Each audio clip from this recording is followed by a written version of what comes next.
I like number 15. Number 15 is great.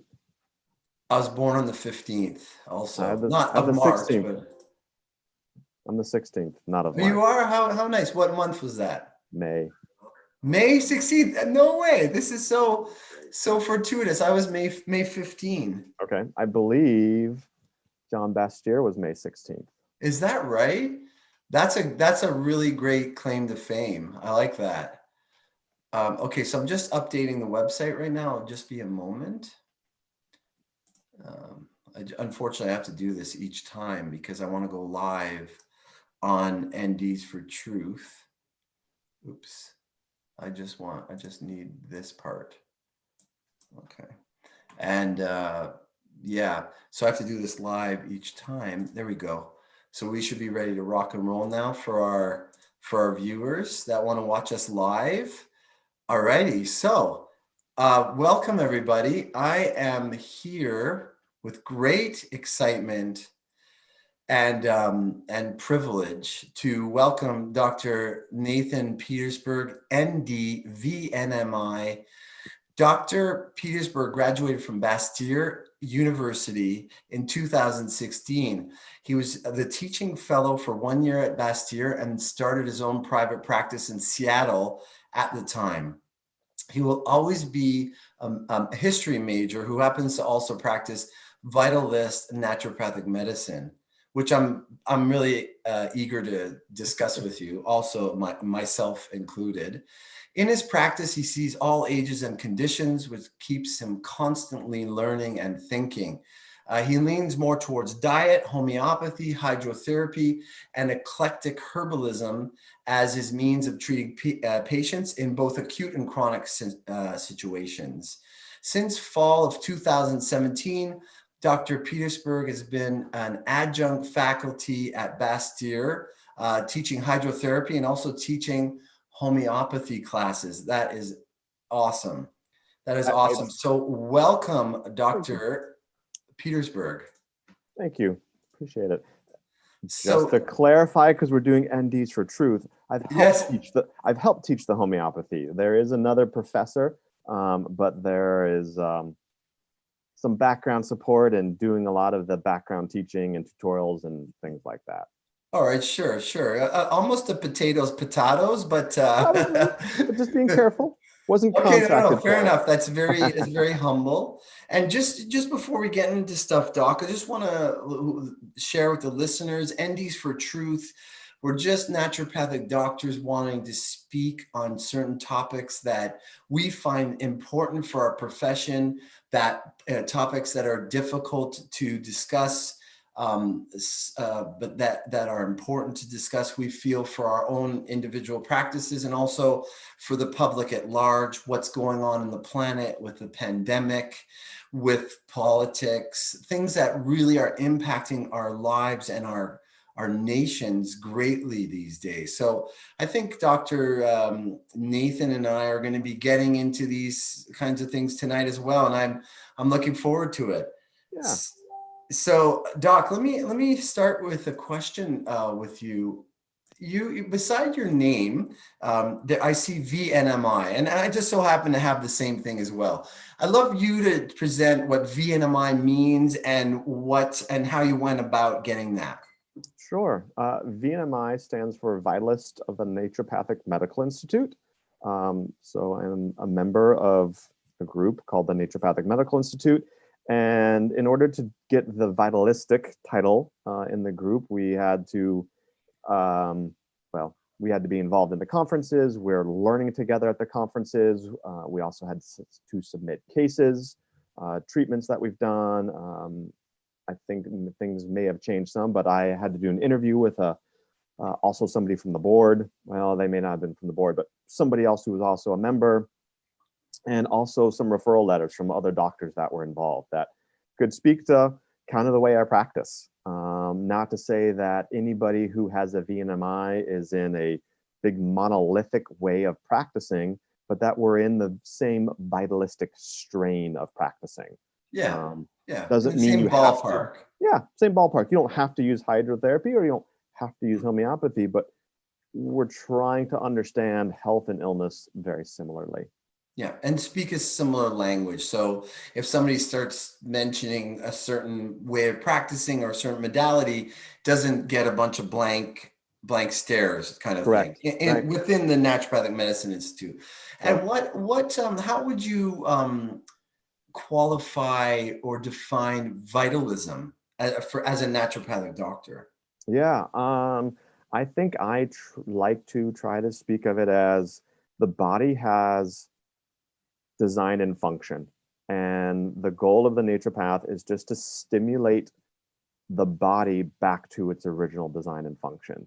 That we attempt to not take over the function. The body itself is the only thing that can heal it itself. Doesn't mean we can't or haven't ever used other things, but we're just always trying to understand that the body just needs to be directed and it will heal itself, whether that Right. be with a hydrotherapy treatment or a specific homeopathic. That there's more than just a biochemical physiological reactions, but there's something else that animates us. We're not just not a reaction. We're all different. Or a machine. We're not Or a just the machine. physiological pathways and stuff like that. Correct. Not that those are unimportant, but that's not what animates us. That's not necessarily things that we can even always manipulate. Or if we do, then we might do some other very negative things at times. Right. I don't need a diagnosis. I am not opposed to it. It's important to diagnose. I need to know if you have a broken toe versus a liver problem. But if you have IBS versus IBD versus something else GI related, if I'm stimulating and removing obstacles to cure vitalistically, I may not need this exact diagnosis. Or at least Right. that's the way I practice. Sure, sure. I actually published a book in 2004 titled The Revolution of Naturopathic Medicine, where I say that diagnosis is not necessary when we're working with the actual principles of naturopathic medicine, in the sense of working with each person as an individual, working and treating the cause of illness. If we're treating acutely and we need to control symptoms, then we need a diagnosis because we need to know what we're dealing with. But in getting to the cause of something, it doesn't matter what it's called. Mhm. Like I was diagnosed with myasthenia gravis. That's the conventional medical term, but it's known as muscle weakness syndrome in traditional Chinese medicine. Mm. So it doesn't really matter what it's called per se, just that, yeah. So yeah, point well taken. And the word vitalist holds that word vital, which is one of the ways that naturopaths refer to this subtle force, the vital force. Do you use that term as well, vital force? I've honestly have found that in practice, I don't use it as much, not because I'm afraid of it.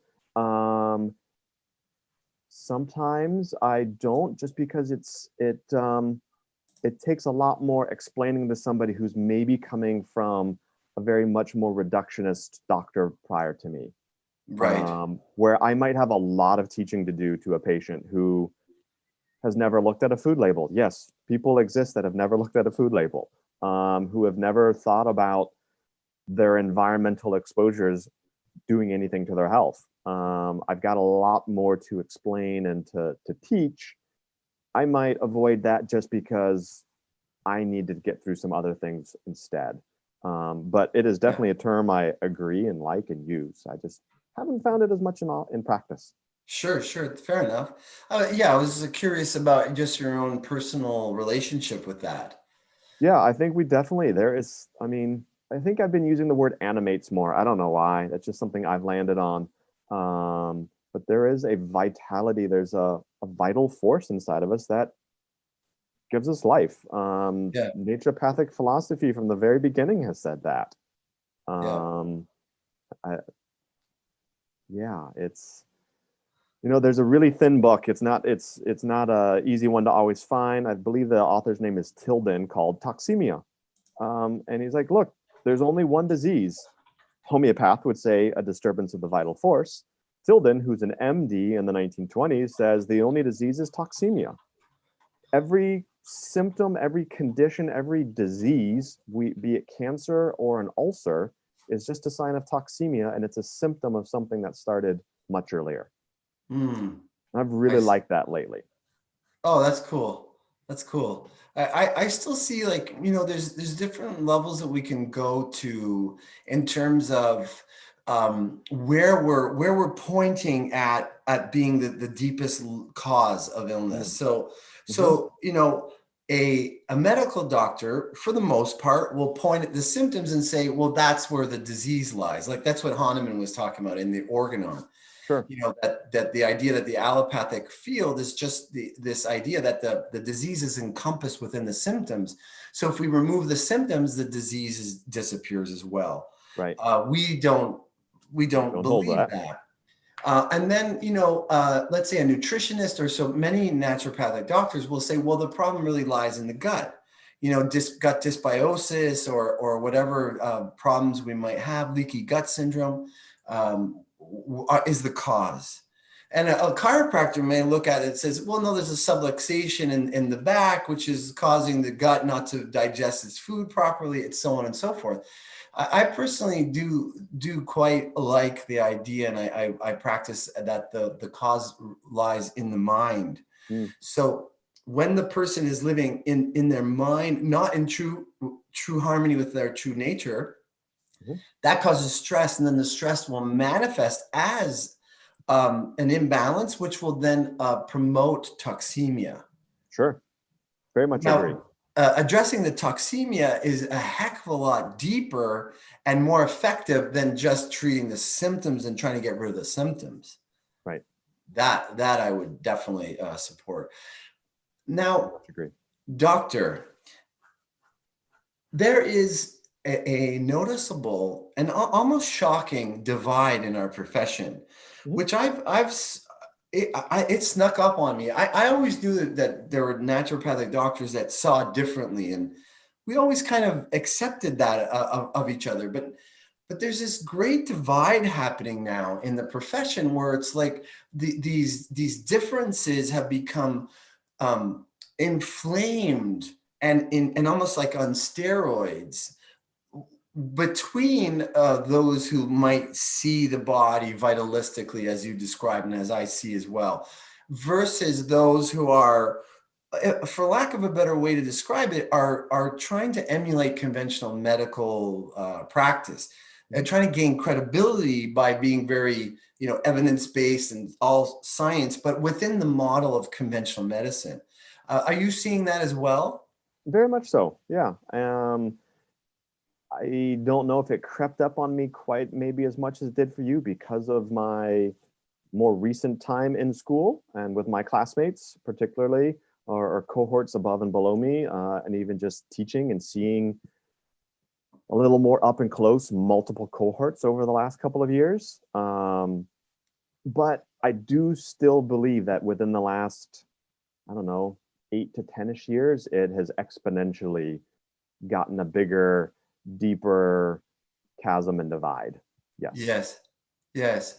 And one way that I have perceived that, because I'm teaching my course holistic counseling, I popped around and taught in many different schools, and I talked to the students, and you can see the students suffering from the fact that the schools have seemed to be straying more and more away from the roots of our philosophy, what makes us different from conventional medical doctors. Mm-hmm.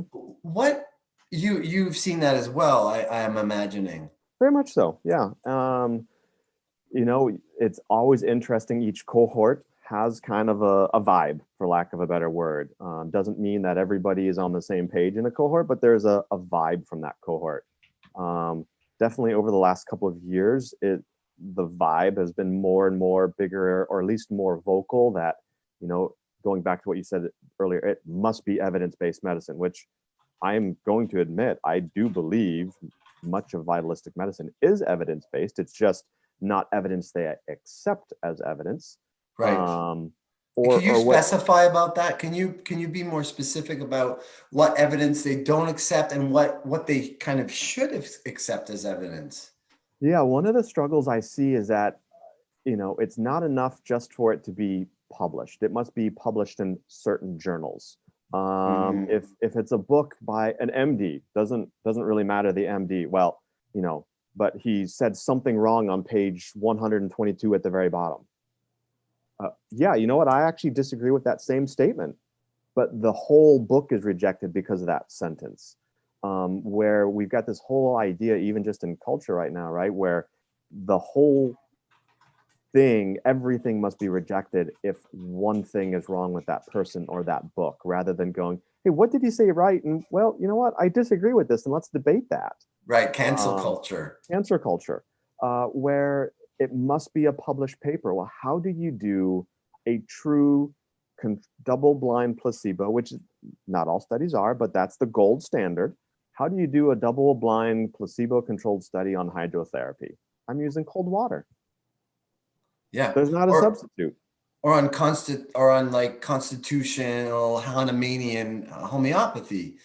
You can show that homeopathic remedies work homeopathically on certain things like animals with epidemics, and you could show like that you can do that with, but not the way our medicine actually works is you can't fit it in that model or in that box. Right.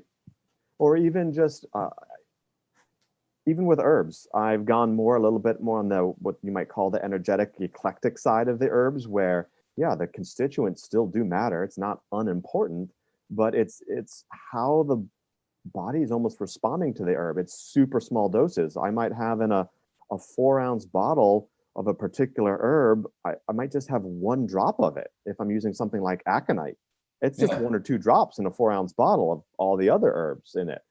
Yeah. That's enough. Well, how does that work biochemically? I don't know. I think we're in the realm of homeopathy when we're adding 1 drop into a certain amount of liquid. But I see great results with it. I see good clinical results. Right. And that's evidence.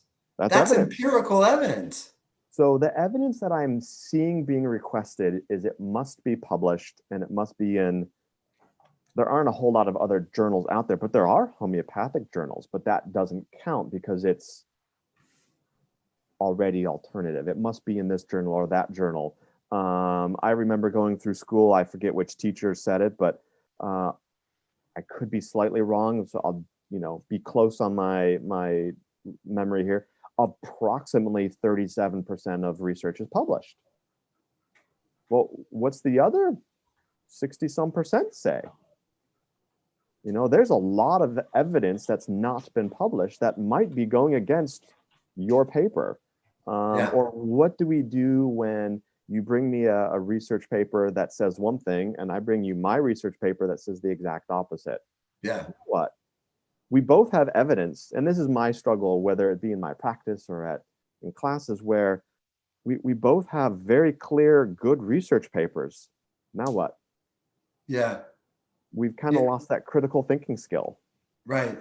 And also I might add the beautiful and important ability to have discussion and even disagreement and to hash things out so that we can arrive at perhaps the answer lies somewhere in between the two, or one person may be proven wrong ultimately through clear discussion. Right. It seems like in our culture today, including cancel culture, there's this movement to not be very open to discussing with somebody that has opposing views or different views. Right. I love debate and different views. I love it when a patient asks me a question that, isn't rude, but just like, hey, prove that to me. I'm like, wow, this is great. I would love to. Let's discuss it. I love when a patient comes in with the opposite political view and they want to have a discussion. Yeah, I think that's healthy, and it reflects well in your character, Doc.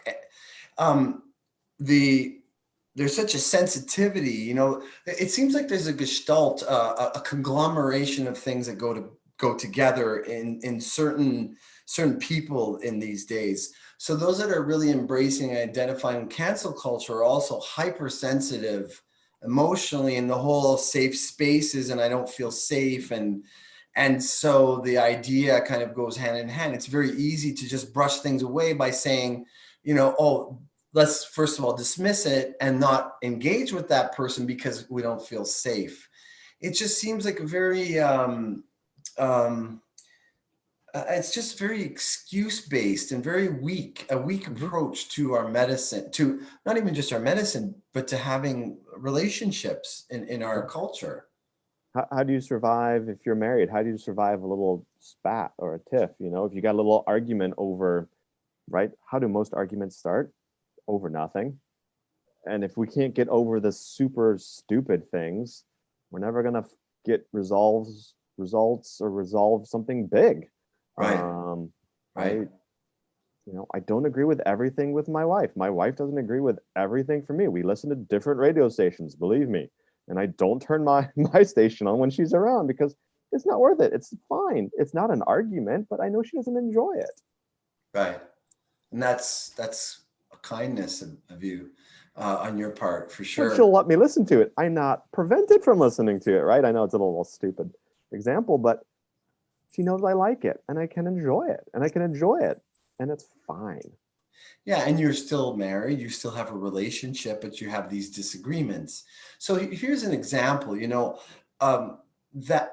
vaccine people don't tend to want to have that discussion with anti-vax people. Sure. And I have my own theories about that.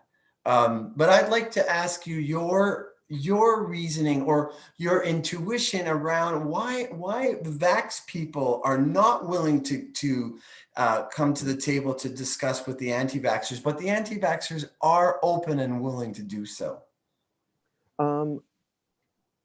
I can only assume or guess, and that's always dangerous, but I have to assume or believe or guess it's built around a worldview. And if it's outside of this worldview, it must be wrong. This worldview is what keeps me, going back to what you said, keeps me safe, keeps me protected. Yeah. I tell parents, whatever side of that spectrum they're on, I have both sides of that spectrum in my practice. It's still incumbent upon you to raise a healthy child. It takes more personal responsibility, in my opinion, to be on the anti-vaccine side. Doesn't mean you don't have a lot of personal responsibility on the pro, but there's this idea that you can give it up because I've used something else that's going to protect me. Because of what? Sorry, can you repeat that? That I'm using the vaccine as my protection. That yes, we are shifting more. I'll come back to your question, I promise. Why are we shifting more to finally your diet might affect your diabetes? Well, for years, it was just simply take this pill. I have to make no personal choices and changes. Right. I don't have to accept responsibility. I just get to take my diabetic medicine and I don't have to do anything. I'm not saying that that's still not needed, but I think we don't like to be challenged. I can only assume that the very pro side is comfortable and having a debate or having to confront something that might be wrong is uncomfortable. I don't honestly know.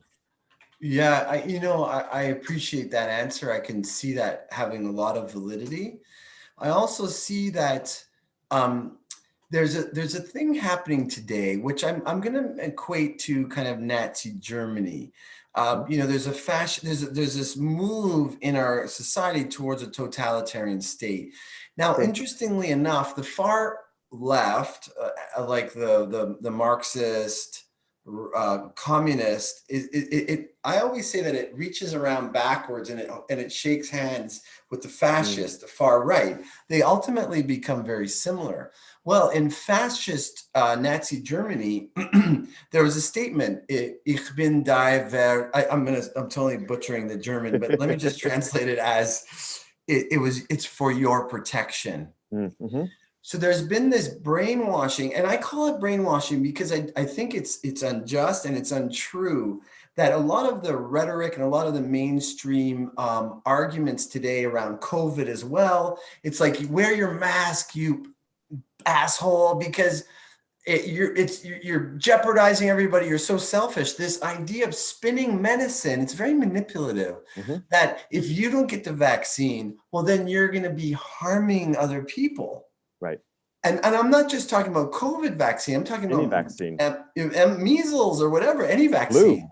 The seasonal flu vaccine, which doesn't normally work very well. It doesn't work. It's like 19 to like 30% in a good year, which is absurd. And I don't even know how they justify what work really means. That's another topic. It's a very interesting topic. So it's a large topic. Yeah, it's a large topic. So I see that as well with the vaccine thing, is that people have come to social, like the medicine has now become this globalist thinking, like the whole community is at stake if you don't get your vaccine. Sure, that's a great way to put it. I like that, and I definitely see that.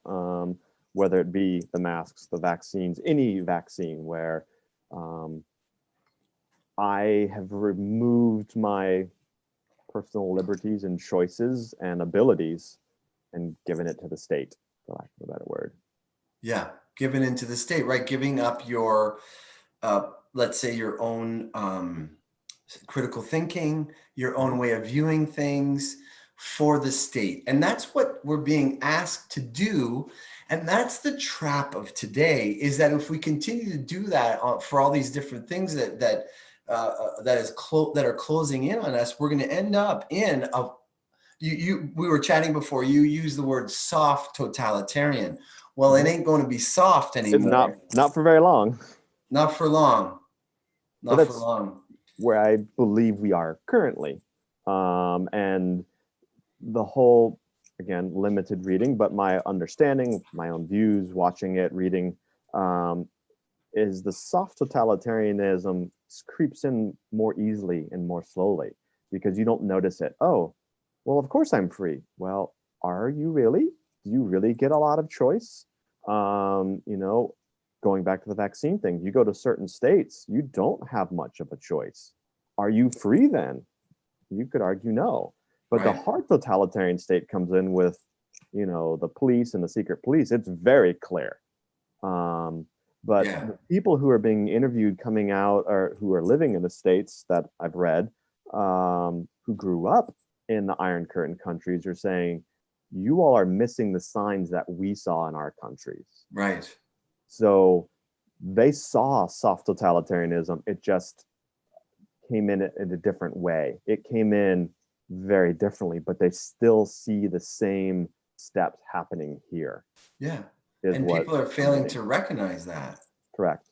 That's frightening. It's very frightening. It's not like it happened 1,500 years ago. Nope. And it's like, disappeared into the recesses of history. And I know you're a history buff. So we're talking within the last several decades. And then what happened in Nazi Germany was less than 100 years ago. We have plenty of awareness around that. So it's a shame that people are being so I'm going to use the word willfully ignorant. Sure, I agree. Yeah. Sort of the joke with the history majors, right? The history majors are the ones that have to sit back and watch it all happen again, even though we know how to prevent it. We just got to watch it. Can't do anything. Right. So I think I'd like to just add one other possibility, which again, it's my hunch. I don't know if this is for sure true, but it resonates on some level for me around why people who support vaccines fully don't come to the table to have these debates. Like there's some great medical doctors who talk about this. Dr. Tenpenny mentions that they were going to have these big debates, and then the people who were representing the vax, they just didn't show up. I think, and they said, well, there's just no scientific basis for what they're talking about, so they just brush it off. But it's not fair because there is science on the anti-vax side, right? Yep. So one thing that I surmise is that ultimately there's an insecurity there. Sure. Because I think there's got to be plenty of vaccine supportive people that would like to trounce the heck out of the anti-vaxxers given the opportunity. They would love to prove their intelligence and just totally crush the opposition, but they don't enter into that. And so that makes me think that they're just not, they really don't, in something subconscious, don't trust that they could win that argument. Yeah. You know, and it goes back to that research. If only 37-ish% being published, there could be a lot that's very much against a position. Yes. I do have a small stack of research, peer-reviewed, published papers, but you have to come about some of the vaccine stuff through the back door. It's like, well, oh, here's a paper that's looking at what someone recently I saw, aluminum in the dose of aluminum. Yeah. And there was a research paper that basically said, hey, we are actually misunderstanding what an appropriate safe dose of aluminum is in a vaccine in a baby. That's not necessarily a pro or anti-vaccine paper, but it's questioning the amount and saying we've gone way too high. We've miscalculated how much is safe.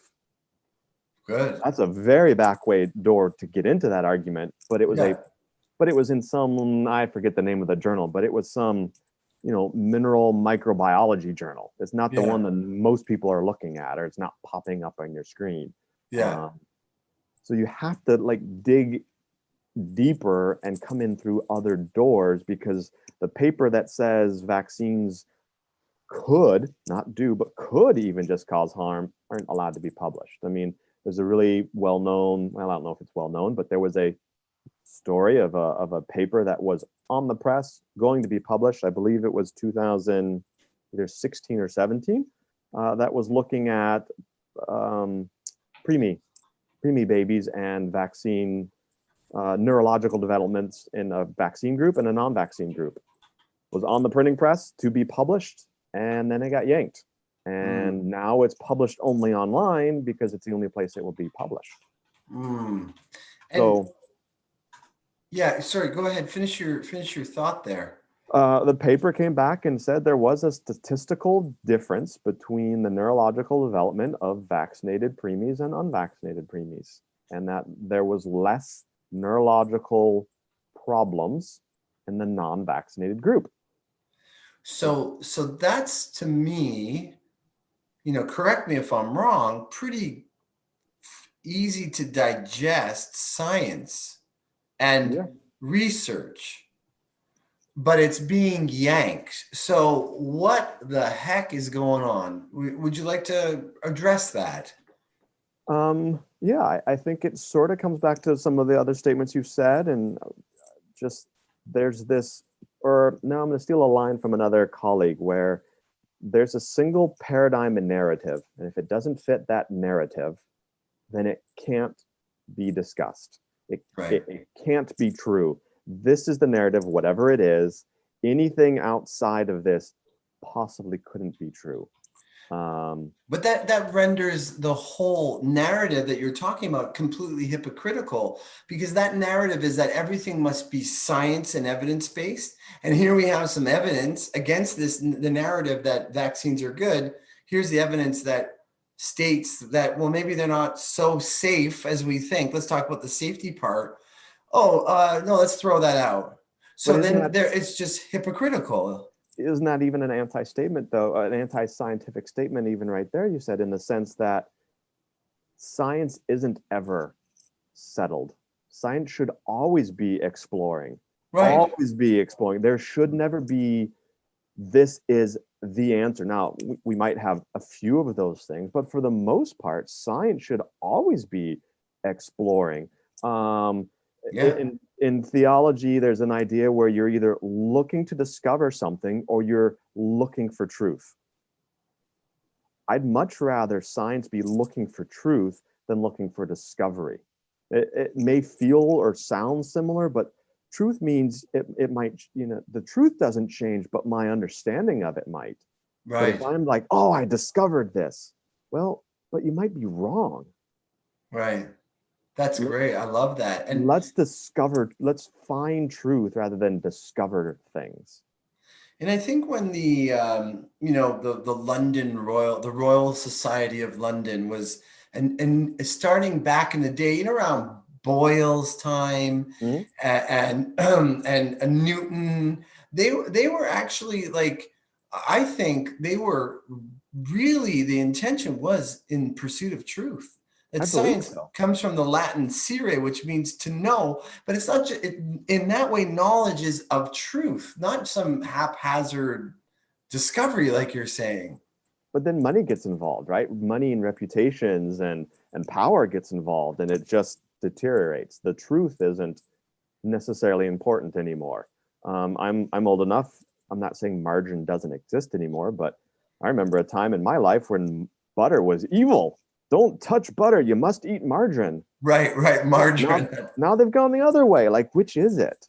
Right, right, If science was settled, butter shouldn't be around, and butter should be unhealthy for you, according to some science at a point in time. right, right. Good point. So that's my struggle on when we're always, and a lot of states are doing this with a lot of the lockdowns, mask stuff, right? Where it's follow the science, follow the science. Well, again, I've got a paper that says the opposite of what you have. Which science are we following? Right. It's very good. It's very good. There's a guy. He's in Montreal where I am. He's like an anti-homeopathy crusader, and his mission is to just decimate homeopathy. Anyway, like 30 years ago, he's had a talk show for a long time. He was, terribly against vitamins, because Mm. conventional medical thinking was they were against vitamins. Now conventional medical doctors are talking about vitamins more, and Mhm. so is he. But he didn't apologize to all the people that he misled about the lack of scientific evidence for vitamins Sure. 20, 30 years ago. And Andre Sane recently had a debate with him. It wasn't that recent, maybe it was about 10 years ago, where he's been calling for, since the beginning of time, for where is the evidence, where are the papers Mm. on homeopathy. Andre presented paper after paper after paper of very, very high level international scientific organizations, including governments like the Swiss government. Mm. And it was like slam dunk after slam dunk, demonstrating the scientific evidence for homeopathy. And this guy, his name is Dr. Joe Schwartz. He said, let's not compare papers with papers. Oh, So he'd been asking for the evidence, but just with a wave of his hand, dismissed it, because really he's not motivated by science. He's motivated by emotion. correct. And emotion is logic is can be wrong, and emotions can be dangerous. Mm-hmm. Yeah. We are emotional creatures. That is a healthy, good thing. But when I let my emotions overtake me, I make poor decisions. I can Right. also be too logical. That's the Oh truth yeah, too. 100%. Just the balance of yin and yang, right? Like, Yeah, there should be a balance there where I have some emotional strength to read a book I disagree with. There should be yeah, emotional strength to, hey, I had some teachers I disagreed with on everything. I never said anything in class. They're welcome to have that opinion, and I'm welcome to keep mine. Um, aha, and I'm also welcome for somebody to have an opposite view of anything, and I will defend that right, because we're supposed to have that freedom of speech and thought here. If you want to, even if it's something I feel is very vile and disgusting, I will support you being allowed to say that. right.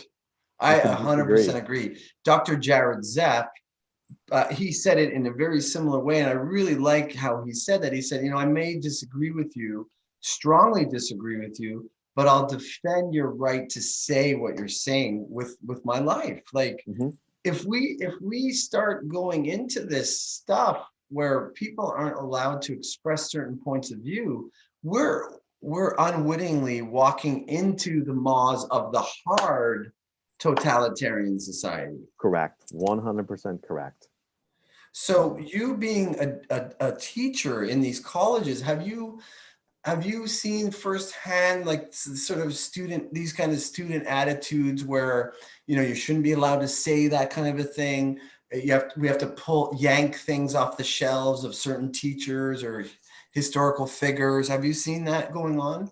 I have. I don't know if the task was completed because lockdowns and everybody left campus. Campuses have been closed or whatever the last while, but I know late 2019, I believe it was, there was at least an initial start of a project to make sure to put trigger warnings on the front covers of all the homeopathy materia medicas in the library.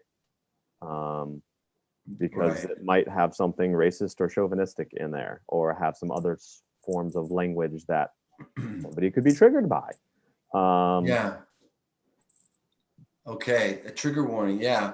I struggle with that. It's an old book. Again, maybe that's my struggle because I'm the history major, and I go, yeah, there were people that were racist back in time, and there probably are some now.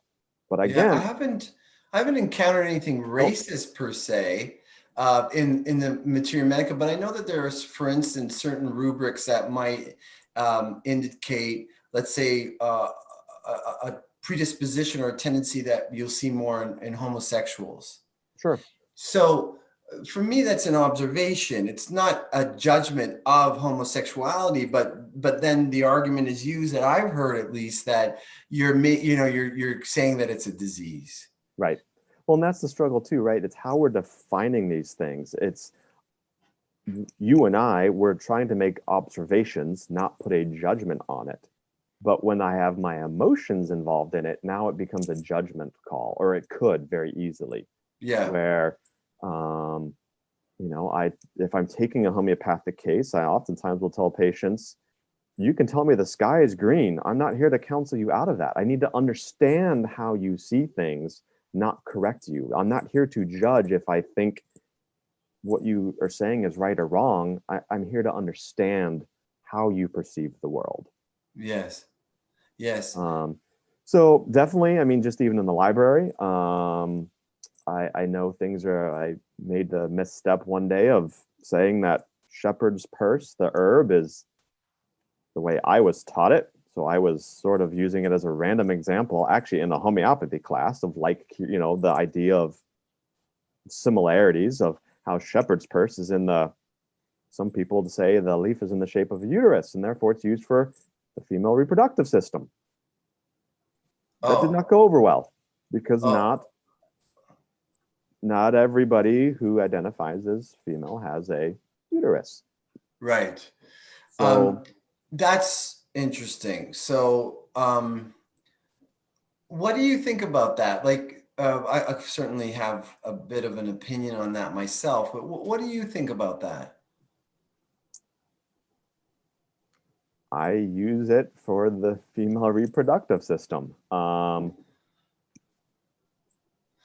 You It's know, a way we have, my view is it's a way we have categorized things. yeah, We do categories need to be 100% black and white? No, but we do need some framework and context. yeah. Um, But also, it, there's like biology. I totally agree. I mean, there's chromosomes. There's lots of things, and that doesn't mean that we should ostracize and marginalize people that don't identify as what we've considered the typical presentations of men and women, Sure. and have a space in our hearts for them. But the small number of people that are identifying that way should not create an environment where everybody must tailor to their sensitivity, and therefore we change language of what Yes. is very sound and I was going to say normal. That I'm going to stay clear of the word normal. That I can see being problematic. But it's just very sound and very. I want to say, like, it makes a lot of sense that, like in the movie Kindergarten Cop, boys have penis, girls have vagina, right? Mhm. So, you know, and from my perspective as a naturopathic doctor, I work with a lot of people where the healing takes place in the individual. And the way, like, we cannot control our environment. The idea of controlling the environment is false. Mhm. Trying to mass control everybody to prevent anybody from having their sensitivities triggered is an incredibly unhealthy precedent Mhm. versus training our doctors, training our students to be resilient and to trust in themselves and to be able to accept, let's say somebody says something offensive, to not feel devastated by that, not be so offended by it. Yeah, because how are you going to react if a patient comes in and says something offensive to you? Right, My struggle, my fear with our students or younger docs is that there isn't that resilience that every patient I must fully agree with, and they must agree with me. Otherwise, I can't treat them. Well, that's not medical. That's not the Hippocratic Oath. I treat who comes into my office. right. Um, I do see every age, but let's say somebody doesn't see children, you're welcome to refer them away because you don't see, children, but you shouldn't refer somebody away because they happen to be a different political or religious perspective than you. You treat them because they're human and they're in your office. Right, right, Um, absolutely. and I break, the quote unquote rules of you don't talk about religion and politics with your patients. Well, I do often, and they're wonderful conversations, Yeah, even when we're on opposite ends of the spectrums, because right, we're both just inquisitive. Hey, tell me a little. Oh, wow, that's how you view that. That's interesting. How do you see this? Oh, and we go back and forth, and right. they come for return visits because it's not about attacking them or proving them wrong or even saying they're wrong or even believing they're wrong. It's understanding a different perspective. Yeah, Um, I think that's how we get to know each other and appreciate what each person is, and that makes you love the person because you get to know them, mhm, and that makes you want to be with them again, not because you agree. I mean, it's a very it's not a very evolved way that we have to form our societies over apps, like we birds of a feather, right? Birds of mhm, a feather flock together. sure. And I get that. I get that to a certain degree. Just not in the sense that, we shouldn't be talking to each other, or we should be silencing and canceling each other because we have differences of opinions. Right. And even with all the COVID stuff, right? There's the whole splits happening in the school of some students are wearing 2 and 3 masks, and I think, what are you going to do when somebody's actually sick? What you Two know, students in naturopathic medicine are wearing 2 and 3 masks. I have seen 2 masks, yes, sir. I need to rub that debris out of my third eye chakra right now. And again, if you want to, I will let you, but I would like to understand more of what's behind that fear or behind the thinking, right? How are you as a doctor or soon to be doctor going to function in front of that unhealthy person that you may not know is sick? Right. If you're I mean, there's so much in that because naturopathic medicine, we have so much to offer. First of all, if you look at the statistics of the people that are dying, and you look at of COVID, and you look at the potential for death in your age category, it is so very, very, very, very impossible, not impossible, but so improbable that really you're less likely to die of COVID than you are of the flu. And have naturopathic doctors ever, or students ever, been afraid of the flu? No, but it goes back to something you said earlier, which is going back to I must protect the group because I might now all of a sudden be asymptomatic and I go home and see my aunt who then sees my grandmother and on down the line, Right. which there could never, ever be any 100% proof that I passed anything to anybody or you passed anything to anybody. Especially asymptomatic people. If that's even true. And there's debate on that if that's even true. Right. Um, you know, if everybody gets sick from everything, then every airplane that lands in an airport should be full of sick people. There is always somebody sick on an airplane. Yes. But you have people that walk off that never ever get sick. Right. The body has a vitality and a strength, and when it doesn't, it gets sick and it discharges. As a Right. naturopath, that's normal. In fact, I tell some parents, your kid never being sick is a problem. Yeah, definitely. Dr. Zach Bush talks all about, Dr. Zach Bush. I do. I've really He's enjoyed great. watching some of his stuff this last year. Talks about how viruses get integrated into our genome, Mhm. and they cause evolution. We're comprised of tons of genetic material of viruses. And I've noticed that with my kids, after they get sick, they have a leap. They're Mhm. starting to exhibit more intelligent behavior, more grown up. I mean, relatively, right? After getting sick, my wife and I, it's unmistakable. Mhm. So illness is a healthy part of our culture, our lives. It's an essential part, and Yes, naturopaths should know that. right. Correct.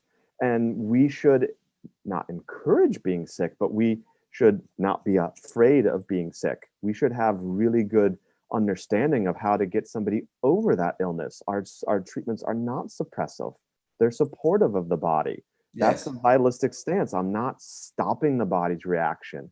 Um, I've heard one other, I forget which vitalist it was. It was at one of the conferences we were at. We're like, hey, you shouldn't use wild cherry bark. I'm like, well, I hadn't thought about it. Why not? It was, I think, maybe the first gathering. It was, anyways, and it was like, well, because it's anti-tussive. It stops the cough. We don't want to stop it. We want to encourage the Expectoration. expectoration out, Yeah. right? We don't want to stop it. We want to support the body. And I was like, that is a great way to describe that. Doesn't Yeah. mean you should never use wild cherry bark, but it just Right. means, why are you using it? How are you using it? Right. Um, That's great. That's a great tidbit right there. I like that. we should want to see a child every so often get a really high, not really high, but a high fever that's healthy and normal, of discharge of getting rid of toxins. I describe it to sometimes for patients of like, your house never gets cleaned, it never gets open, and you're the worst hoarder in the world, and there's nothing but 6 feet of dust, and you need the fever to come in and wash the house out. Yeah. You need to open up the doors and windows. You come in with the fire hose and you just clean house. Yeah. That's normal and healthy. Yeah. Not getting sick is scary, or Yeah. being sick all the time is a problem. Sure. Um, Sure.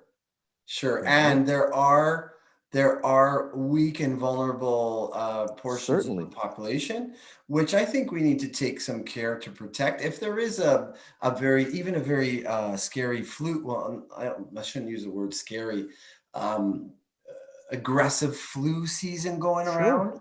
There's a sure. couple of years not too long ago where 80,000 people died of the flu. Mhm. And And miraculously, nobody has died of the flu in the last year. That's what the UK papers just said that. The scientists have said that the number of flu cases has been reduced to zero. And therefore, the measures that have been taken for COVID should be continued to protect against the flu. I'd like to know if we're testing for the flu. Are we testing for the flu, and is it not obvious that the deaths that have occurred because of COVID are most likely a lot of the flu, but they've just, sequestered everything over into the COVID camp with Hmm. a total lack of rationale right there. One of, well, Jim Sensnick, who died, just over a year ago, I think it was, Yeah. used to say at some of the early conferences, what starts building fires? And, I was kind of sitting there going, well, I don't know, like, there's lots of reasons. He's like, no, the only logical answer is a fire engine started the building fire. And I'm like, wait, what? He goes, I drove past the building and it's on fire and there's a fire truck there. Therefore, it must have caused it. Right. And it's these assumptions we've taken where I found something or the child is sick, therefore there's something wrong with them. No, no, no, no, no. It's discharge. You're Right. misinterpreting the facts. Right. Yeah, exactly. And I remember Jim speaking about this quite a bit, and it's a great perspective.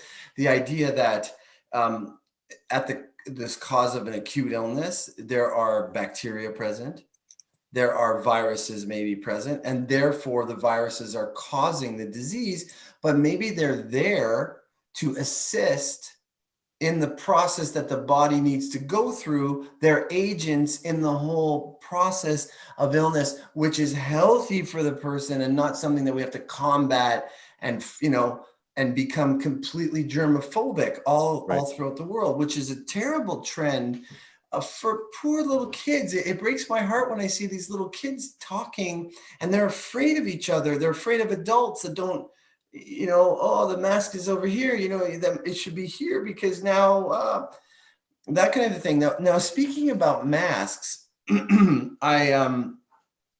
what do you like? What are the policies in the colleges around wearing masks? Like, could you speak a little bit on that? I only know Bastier's. Bastier is following the state guidelines, which requires masks. The school Okay. has gone above and beyond the state guidelines, requiring students, if they go out of state, that they must quarantine for 2 weeks when they return. Oh That is boy.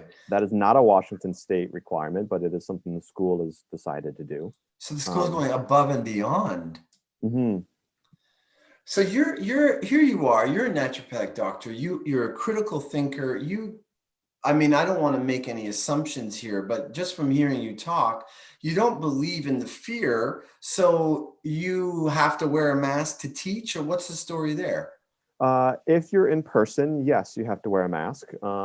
Accommodations are difficult or none to come by because of the way things are set up. Classes, lectures are online, but in-person labs are in person finally. Yeah. But there's not a good way to do an accommodation. So if you need an accommodation, it's a no-go right now. Um, And what has that been a problem for you for personally? me, it has, yeah. I do have a viewpoint on masks. They also create headaches for me and tension. Yeah. I would like to keep my physical issues low. I didn't really struggle with headaches until manip classes at school. Too many poor adjustments from practicing. So yeah, I'm not willing to struggle thinking through while I'm trying to teach and monitor students doing treatments. So an accommodation cannot be made. And, Um, and what does that mean for you? I find I've been given online tasks to do for other classes. Oh, is that Um, right? So you had a position and you didn't necessarily feel like it was in your it's health. not in my health interest to wear a mask. Yeah. In this case, again, if I was sick, of course I wouldn't. The state allows for various reasons to not wear a mask. The state recognizes it. Um, State recognizes a lot of things, although even local stores aren't necessarily recognizing medical exemptions for masks anymore. Right, which is illegal for the store's part. A store cannot deny if a person has a legitimate exemption or a reason to not wear a mask. A store denying them entry is is an illegal form of like discrimination. It is. It's gotten a little tricky in the state of Washington in the sense that there are lots of ways around it, or it's being supported by the government. So one way they're doing it is it's through the L&I. So it's through your business licensing that they're enforcing things. Right. So in order for the business to keep their license, they must follow suit. And that's tricky. That's tricky. That's manipulative on the part of the government. Like, if it's going to be illegal, then why don't you declare it illegal? Why are you using the henchmen through big big corporations, first of all, shutting down small businesses, Sure. and the big corporations are all Doing well. policing your issue. It's a very odd thing that we're seeing today, which shouldn't really be going unchallenged. Sure. And so it's a struggle. Have I ever worn a mask? Of course. I do it very short because I don't want a headache. I don't want to feel bad. Yeah. I make choices and I don't go out, or we do certain things. But it is a struggle. I enjoy teaching. It's fun to engage with the students. The students themselves, though, are uncertain about getting, now again, not all of them. It's not the rule, but there are students that are even concerned about getting within close proximity of other students for too long. Really? This Jeez. there are clinic shifts that are in person. There are clinic shifts that are not. Students are only allowed a certain amount of time with patients in the room. Like, how do you practice being a doctor? How are we encouraging the students to be safe? Sure, I am all for being safe. Let's be safe. Let's not be dumb. But let's have critical thinking. If we need to follow the mandates of the state, we follow the mandate. Let's do that. But we can also do that with encouraging the students to Think for themselves. think for themselves and to step up and not be afraid. Yeah. We create this sense of fear from everybody about everything. Yeah. Well, and also the college is not just following the mandates, but stepping them up. Like that sends a message too. Sure. Like we don't think that the government control and policy is even enough. We're going to even implement more control and make somebody quarantine for 2 weeks, even if they're symptom free. Again, it's such a strange time because that's gonna be producing a lot of a lot of students when they become naturopathic doctors, that they're, instead of knowing how to protect themselves, how to not be afraid of illness, how to welcome illness when it's the right time, they're, what do you call the mentality that they're graduating with? I fear.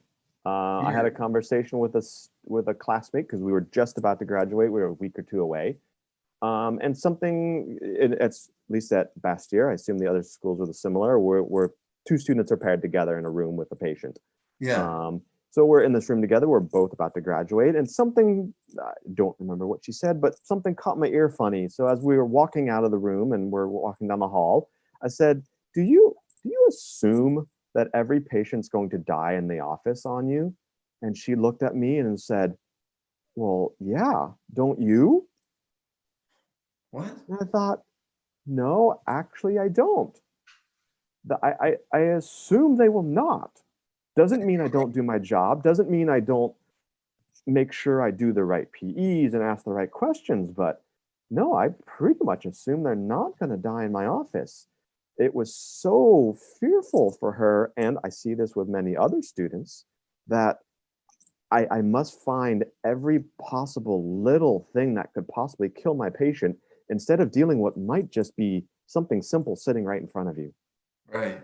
Yeah, I know. I noticed that in my clinical years as a student, and that's 21 years now. When I was a clinician, fourth year, there was a lot of fear there, but it's gotten even more. There's more Mhm. fear, more, duh, don't do that. Or if the patient has that, don't treat them, send them to the emergency room, or don't try that, or don't try that. That's one of the reasons for having the elders on here, because the elders come in and go, that's nonsense. We Mhm. have this, you could do that. I've done this 100,000 times and it's worked. Don't be afraid of pneumonia. Don't be afraid of even strep throat. Mhm. Although you're trained to recognize when it's time Of course. to go to the antibiotics, right? To Yes. save their lives. You don't want it to go to the heart and everything. No, So and that's why you ask the right questions. You stay in touch with your patients. I'm available for my patients. They know that I've told them, if for certain conditions, hey, if this isn't changing in whatever my comfort time is, 24 hours, 48 hours, we're changing treatments because I yeah, have that option. yeah. Um, It's good. And that's the beauty of, on the vitalistic side, is I have lots of options before I have to turn to that. Yeah, exactly. That it's Exactly. okay to have a fever. I treated a fever even 4 states away as a patient of mine who's stuck in a not stuck, but they're in a hotel room, and their nonverbal son, 13, who's considered immunocompromised, had an outrageous fever, but she had her homeopathy kit with her, and she's got cold water and towels. So we did hydrotherapy over the phone and homeopathy all night long, and the child is doing wonderful. Fantastic. Yeah, But these I are, also told her, yeah. if you're scared, you go to the hospital. And she goes, I don't want to. They won't help me. Right. Okay, then we're going to do this. But if you get scared, you go. I don't want to. Fine, then we're going to do this. Well, good for her and good for you. Good for the kid. Like that's a story. There's evidence there. There's it's inspiring. It should dispel fear, and we need to be telling these stories. That's another reason for NDs for Truth. Instead of being afraid, instead of getting naturopathic doctors to rally around the narrative of the government, which I can only describe as false, Mm-hmm. misleading, and manipulative for a political purpose, which Mm-hmm. we're talking about, which is totalitarian, like government taking over. Instead of naturopathic doctors rallying around that, we should be rallying around our actual medicine. And I feel it's silly that I even have to say that kind of a thing. Isn't that so obvious? Isn't it the most It, obvious thing? it should be. It should be that we're rallying around the medicine. We can all practice across the spectrum, but we should be encouraging discussion and debate.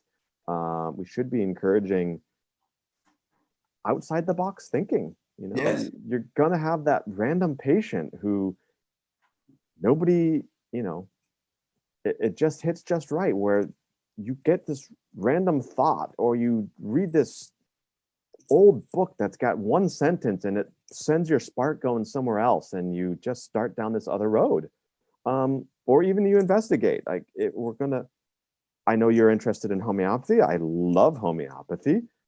I'm actually of one opinion that probably might be the only one in the world, which is the wrong remedy actually has a negative effect. It's Hmm. just we don't perceive it, but I can measure it. Hmm. So Cool. doesn't mean we can't give the wrong remedy. It's okay. Yeah, I'd be Okay. interested to hear more about that. You see, I'm a big lover of homeopathy, but I'm interested. I feel like there could be a legitimate something that I could take from that as a practicing naturopath who gives remedies to most of my patients, Right. homeopathic. And that doesn't mean I don't give the wrong one, because you don't know until you give it. But Right. it's safe. It's not creating a response, but there is a measurable response, but it's not one that's perceivable by people. Yeah. Um, Interesting. Wow. I mean, yeah, I think this is a side topic because I'm wanting to like dive into this with you just as that one point you made, but I think we might save that for another time.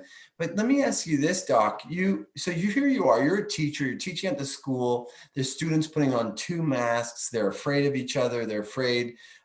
Did you have any issues like not wearing, did you ever not wear a mask? Did you ever get into an issue with the students or anything? I did not get into, well, so I did go to my lab without one. I had requested an accommodation. Unfortunately, there was a mishap of errors, and my email got lost. Um, Hmm. and somebody felt unsafe. One Um, of the students? one of the students. Oh, So again, the school, following both their own protocol and the state, said, you need an accommodation, or you must. And I said, well, I've requested an accommodation. I'm not sure why nothing's come through. What's going on? In more discussions, it was determined that an accommodation couldn't be made because of, I don't know, but lots of things. So given tasks to do with other classes. oh Um, man. So there was a student that felt unsafe. They went and complained, and then the administration had to act because one of the students felt unsafe to remove you from your position.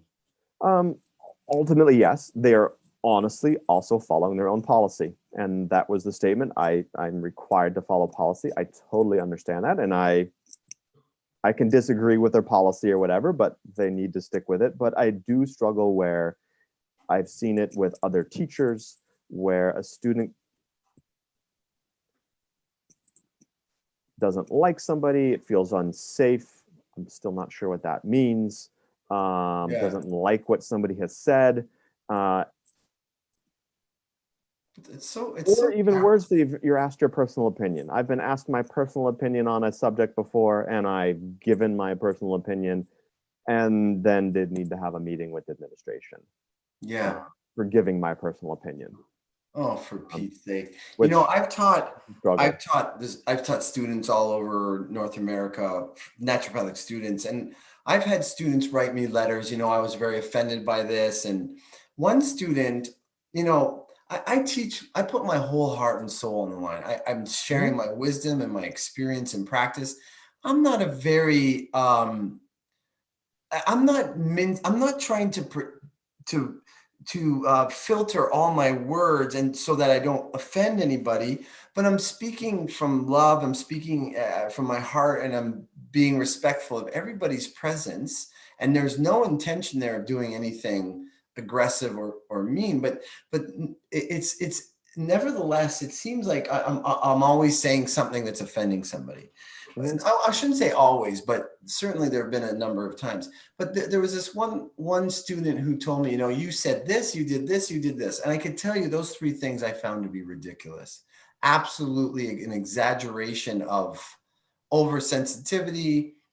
But in any case, she then said, I didn't feel safe to come tell you this. So she's projecting onto me that I'm not safe for her to have a human exchange. Hey, Dr. Moshe, when you said this, I felt this way. I once said something in class when I was teaching at SCNM. I used the word third world country, and that's how I learned it. I didn't know that it was developing nation. So I used the term. I learned, a student came up and she said, that's very offensive saying third world country. You're indicating that it's not first world and it's hierarchical and this is not the way to do it. And I said, okay. And I learned from that. The student was courageous enough to tell me. So then I used developing nations. And then another student came up and said to me, that's an offensive term, developing nation, because you're indicating that they have to develop in order to be, acceptable nation. So I was like, oh my gosh, what do I say then? I'll just say whatever. I'll just erase it out of my vocabulary. There's just this crazy tide of oversensitivities, and it's a very dangerous precedent to start to control that, because it has a certain momentum. The colleges, I think, and the teachers should be firm and setting boundaries around this rather than feeding it. And it's almost like enabling a spoiled child to throw tantrums and to get their way. No, we're not encouraging growth. We're not encouraging, right? Some people have put it in the sense that if you've got a fear, you have to meet your fear. You can't run away from the fear all the time. Right. There's certain fears you should run away from, right? If there's a car coming at you and you're in the middle of the street, you should run. But there's some other fears that you have to combat. If I have fear of public speaking, not speaking in public isn't going to get rid of my public fear. Right. Doesn't mean it ever goes away, but everybody who does it says, eventually I got to where I'm still fearful, but I knew how to control it. Yeah. I'm fearful for every single word I could possibly say that's going to offend somebody. Yeah. I've got more anxiety standing in front of a classroom because everything is on the table for being offensive. But you can't say that you feel unsafe speaking in front of the classroom, because you don't fall into the victim categorization. Correct. Right. And that's another problem with this whole mentality, is like this hierarchy of victimization. It supports victimization and basically exalts it. So people are, when certain things happen, there was one of our elders who made a mistake last year around the time that Dr. Sensenig died. And it was the Andre Saint event. I'll name his name. So it was the Sure. Andre Saint event. He made a mistake. I ended up defending him that he wasn't racist, but that he was ignorant, and I got all hell broke loose.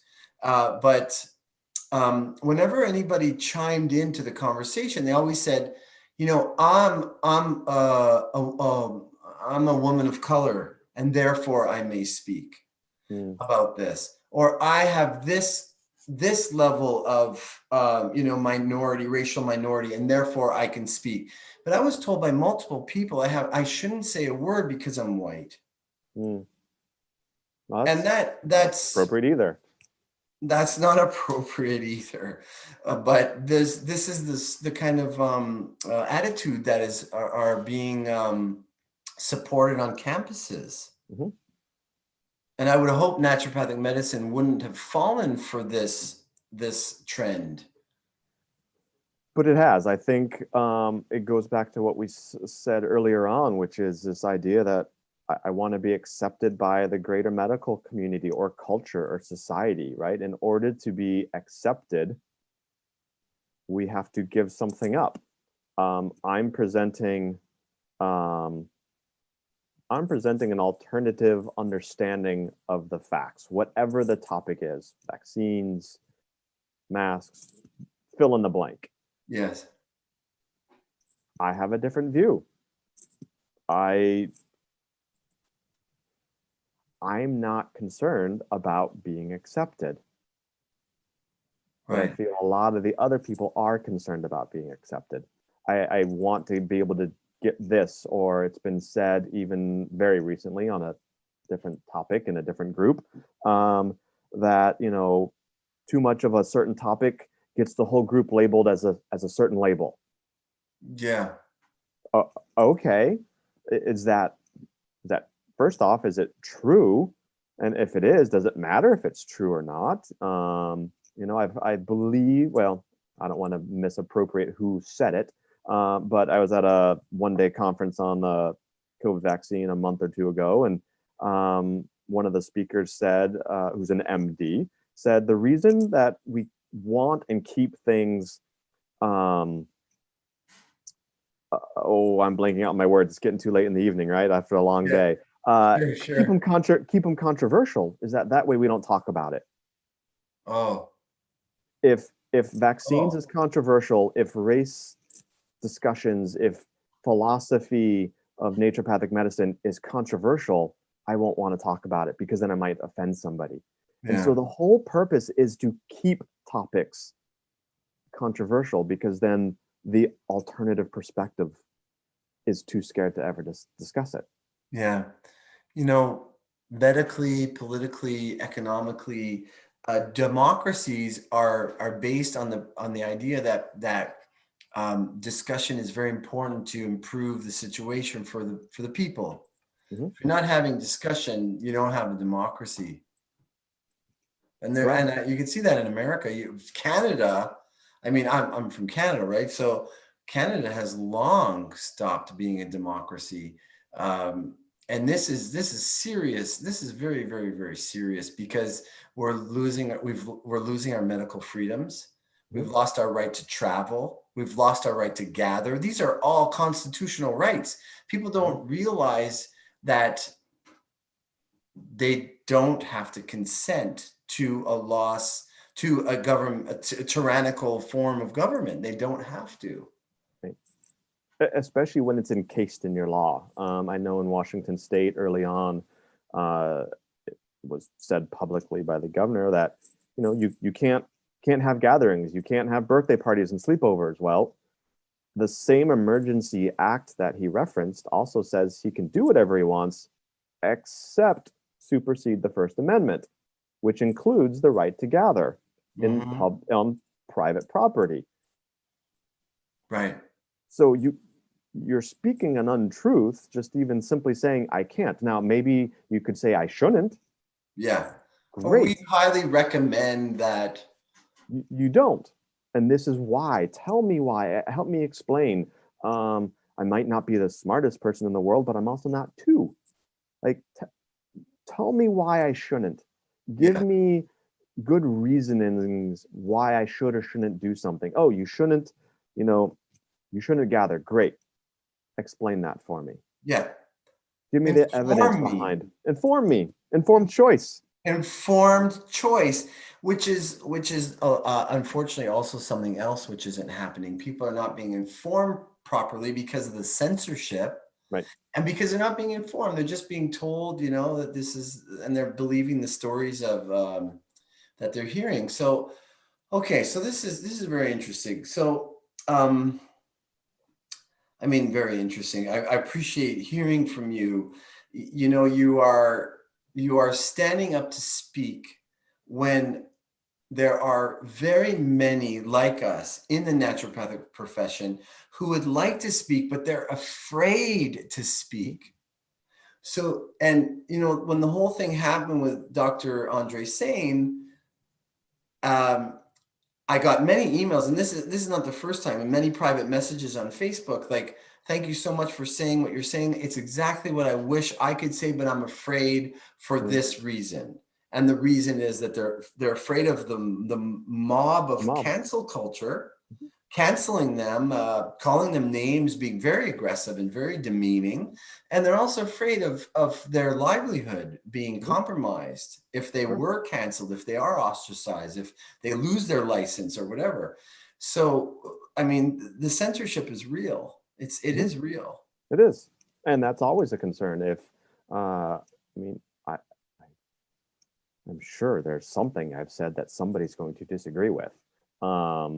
Yeah. So I am at risk for having somebody say something about me, truthful or untruthful, calling me names, maybe even going after my license or a livelihood.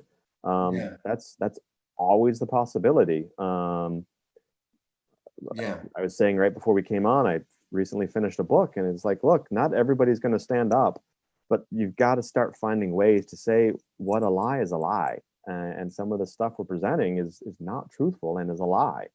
What is the title of your book, Doc? So that the title of the book is called "Live Not by Lies." yeah. I do not remember the author's name. I apologize, but "Live Not by Lies." It just came out, I believe, a couple months ago, and it's saying, look, you're going to be punished one way or another, either during soft or hard totalitarianism. Which do you prefer?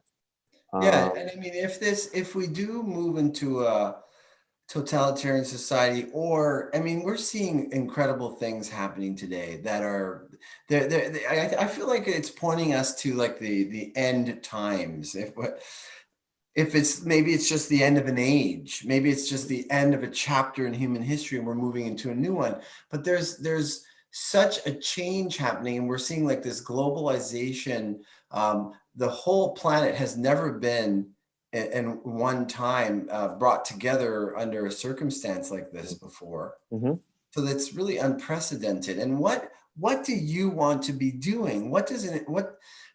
If you feel in your heart that what's happening is wrong, then I think that it's important to do in some way to inform people that you think it's wrong.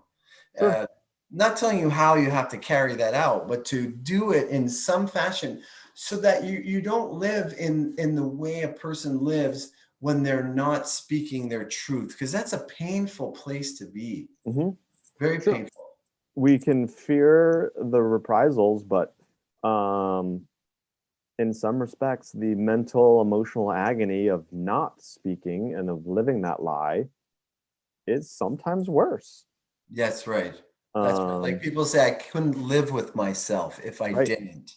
Right. That's what I feel. I couldn't live with myself if I wasn't, speaking out. Because again, this is not a matter of the differences of opinion. There are extreme things happening that must be spoken about, because we're in danger of losing our freedoms, losing our right to speak, losing a lot of things that we take for granted as human beings. Mhm. Yeah. Yeah, very much so. And it's, yeah, it's it's scary to speak up, because what does a person do next? Well, I don't know. Maybe I'll find out. Yeah. But I'd rather find out than continue to let it simmer inside. Again, not to be rude or to like poke the fight, but to say, some of the things that are going on or that are being said are not truthful. Yes. And they're deceptive, they're wrong. And there is another way of looking at that fire going on. It might not be from that fire engine. It might be from something else. Give me 3 examples. I want, if you don't mind, give me 3 examples of things that are being said that are wrong, that are incorrect, that are misleading today. Whether it's on the COVID mask wearing, the approach of the World Health Organization, whatever you might share with us. What would you say? I'm going to couch it in this sense, right? Much of what's being presented is factual. It's just inaccurate facts or presented in a way that show them something else. Right. Here's a great example. In the midst of COVID, I found a 90-page document, give or take a page, that was published by the World Health Organization in October of 2019. Published specifically about pandemics and their view and their recommendations during any pandemic, not COVID, but any pandemic. Okay. First recommendation is to wash your hands during a pandemic. However, they do clearly state how much, so the question to you would be, how much evidence, scientific evidence, is there that says washing your hands during a pandemic slows or prevents the spread of the disease? Yeah, I have no idea. According to the World Health Organization, 0. Is that right? Wow. Wow. So I am recommending you wash your hands. Yeah. But there is no scientific evidence that during a pandemic, washing your hands slows or prevents anything. But many states have the, wash your hands, socially distance, wear a mask. All of those do not have good scientific evidence according to the World Health Organization. Right. And the World Health Organization has been a very, very naughty organization in cleverly changing definitions of things that we've taken for granted in science, like the definition of herd immunity. Mm-hmm. They've skillful, I don't know if it's skillfully, but they've changed it so that now herd immunity is just around the number of people that have been vaccinated, not just regular natural immunization from being infected. Yeah. Or PCR. I don't know that much about PCR testing, but I've done a lot of reading now about it. Is PCR testing valid for diagnosing anything? Right. No, it's not. No. But we've used it to shut down every state in the United States and most provinces in Canada and pretty much many countries in the world. We've used a test that is not valid for a diagnosis. Right. Where each country potentially has different thresholds for a positive test. Right. That's a problem. Yeah. And America and Canada, they've been running the number of tests, which even Fauci himself has said, you're going to just get a bunch of noise and a whole bunch of false positives when you run it upwards of 30 plus, but they're running it 35, 36, 37, 38 cycles. And that's just really all a bunch of garbage, but that's what's been recommended until recently. And that's still around January 20th in America. Oh yeah, coincidence, I think. Again, cases have gone down. That's factually true. But they've also gone down because we've lowered the number of thresholds or number of cycles, excuse me. So, and when somebody says they know someone that's passed on from COVID. First of all, they lost someone that they knew. They lost a loved one, and that's hard, no matter Tragic. how they passed. My question is always, how do you know it's COVID? So I know that there are certain signs of, like the loss of the sense of smell, loss of sense of taste, that are typical, and there's certain ground glass. Um, in the radiography, you can see in their lungs there's certain ground glass appearance, which is not restricted to COVID, but they're not diagnosing. Not everybody has those signs that are typical of, that are more characteristic of COVID. Some people just could have pneumonia, or the flu, or the diagnosis has been very terrible. I've never seen such a lax medical community in terms of their scientific rigor. Yeah. And one loss of life for any reason is tragic and should be sad. Yeah. If the governments were really caring about my health, they would do a lot of other things as well. Like But they never have. not suppress the fact that, how important vitamin D is in this whole picture, and vitamin C, and all of this stuff. And the frontline doctors talking about hydroxychloroquine with zinc. And yeah, I hear you. I totally hear you. So thanks for specifying some of the things that you see are untrue, and that you're speaking out about. You and Dr. Fleetwood had an amazing, it was a fantastic talk last week. Thank you. About the vaccine. You guys both hit a home run, and I was grateful to watch you speaking so honestly and so truthfully, because even in that community, a community of vitalists, there are differences of opinion, which is welcome. Which is welcome, which is encouraged. And yet it does create a bit of stress in an individual to be speaking something out against what others might think, because they're going to be afraid. Well, they could be afraid of being canceled. It actually happened. So yeah, there's always that fear. You're going to say something, even amongst close peers, that somebody disagrees with. Yeah. And Jim used to always say it at the conferences, we're not doing the conferences so that we all work exactly the same. We're doing the conferences so that we all have heard the same thing once. Yeah. And then you take what you want from it and you practice the way you want from this philosophy, with whatever modalities you want from what you've heard. Yes. Beautiful. I like that. So would you like, I'd like to respect the late hour, and the fact that after a long day, you've given a lot of yourself on this live discussion. I'm very grateful. And I would love to just hear any words of wisdom that you'd like to close with. And that could be, what you think is most effective in helping people, and how they might protect themselves today. Whatever you'd like to close with. It could be on any of the topics that we covered, and any one that we haven't covered. Just feel free. Yeah. I think, because I've heard this from several people lately, is you've got to have contact with people.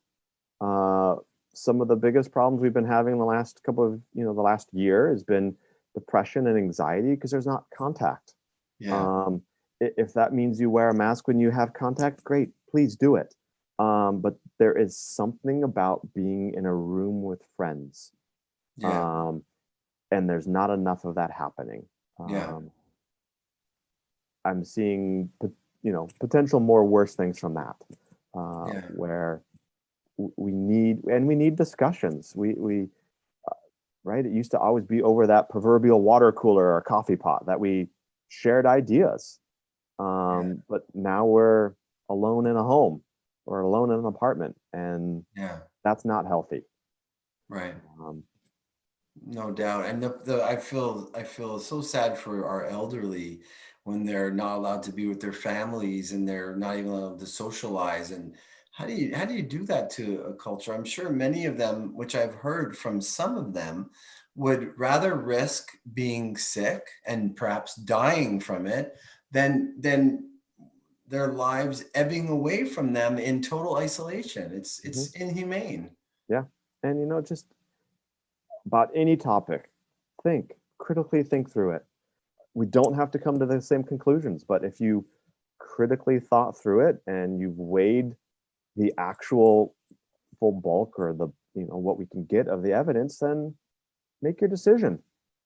And be consistent in your decision. That's probably one of the bigger ones. Be consistent as you can on whatever it is. It's kind of awkward, if somebody says they're anti-vaccine, but they do certain vaccines. Well, that's not consistent. Right. Just like it'd be awkward if somebody's very pro-vaccine, but they don't vaccinate their kids. Right. Well, that's kind of awkward. Where's the consistency? Right. Consistency helps you bring that balance. Yeah. Yeah. And integrity in many cases as well. Sure. Awesome. So you feel rested inside. You feel like you have expressed your piece. I think so. We could have you back too. So if anything brews up inside an important topic for you, we'd be glad to have you back. And I'm very grateful that you've shared your time and your wisdom, your expertise. Thanks for having me. Thanks for having me. Thank you. It's my pleasure and my honor. So on behalf of NDs for Truth, Dr. Moshe signing out, and take care, Dr. Petersburg. We'll